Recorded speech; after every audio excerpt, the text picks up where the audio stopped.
Monte Arci, ed in particolare il territorio comunale di Pau, è stato frequentato dall'uomo preistorico sin dal periodo neolitico per la presenza di abbondanti quantità di ossidiana.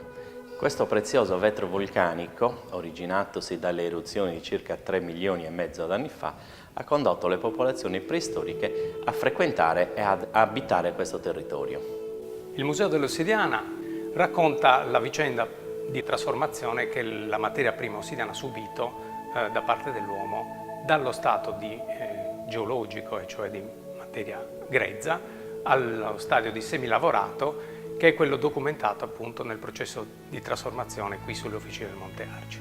A partire da questo stadio l'ossidiana poi circolava sotto forma di nucleo, cioè di appunto prodotto semilavorato, e veniva ulteriormente trasformato nei villaggi della Sardegna, della Corsica, ma anche in quelli d'oltremare, dove giungeva appunto al termine della rete di scambio.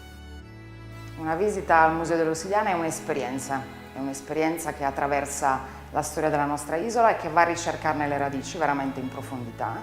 È una storia che attraversa un territorio.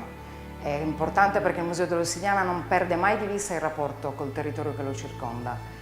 Entrare in questo museo significa entrare da una porta principale che poi introduce a tutta quella che è l'immensa area del parco con le sue risorse.